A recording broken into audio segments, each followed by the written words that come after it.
Hey there, YouTube. Andy Bob here.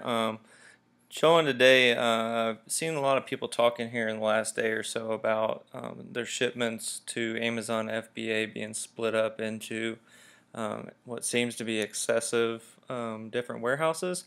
There was one I saw that someone had 19 items and it was being sent to 12 different warehouses. And that to me is a bit much for me, but there is a way to correct that.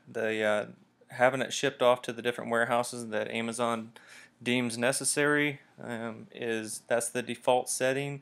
And the reason that they do that is for the end user, the final customer who's going to actually purchase the product, because they do it if they have 20 of one item in their system and it's all sitting in Florida, then someone in California orders one, it's going to take quite a while for it to ship over there. So they try and spread it out around the country. So if someone orders one in California, the item's already there in California and they could potentially get the item the next day. So they're always thinking about their customer and trying to get ahead of the game, and that's why Amazon's so successful.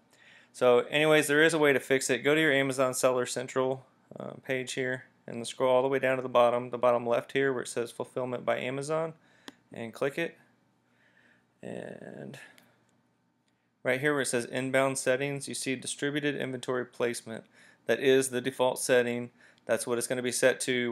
When you set up your account, there's nothing you can do. That's just how it is. You don't have to do anything. If you click Edit, you can click right here, this button below it, the Inventory Placement Service.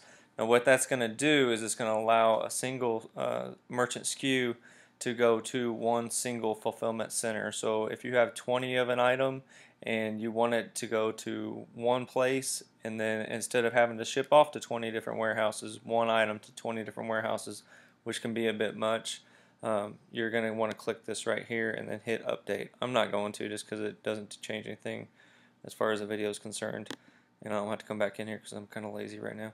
So click on this button here. Now, something to consider about it: it's not a free service. They're actually going to charge for it. So if you look down here, and it's by the weight of the item. Most of them is going to be in this 2 pound and under range, so you're going to pay 30 or 40 cents. For most items, you're probably going to pay 30 cents, but that is per item. And so if you send 20 of those items to, if it says Kentucky, wherever it's going to, so if you send those 20 items to Kentucky, then Amazon, when they receive those in for the service that you're paying them to do, they're going to take those 20 items and they'll send it out to the 20 different warehouses or wherever they want to do. Now, two things to consider there. You are paying for it, that's one. And the second thing to consider there is the timeliness of it. It already takes about, 5 days to 7 days for Amazon to actually receive the item and to depend on the warehouse. Every warehouse is different. Some are excessively slower than others. But when you ship out the item, it can take about 5 to 7 days for it to fully get into their system. Now, with this extra step that they're going to take, it's going to take the 5 to 7 days, and then however long it takes them to ship out before your items actually shows that it's fulfillable at whichever warehouse it goes off to. So consider the time factor there. It may not be a big deal to you, it may be, but just keep those things in mind if you do decide to do this. Now, something that you can do, and I may do another video on it because I didn't set up for it this way, but you can go into your account, and when you go to send in an item, or you've created a product and you're starting working on the shipment aspect of it, and you can click on all the way through to continue all the way up to approved shipments, and you'll see exactly where they're sending those off to.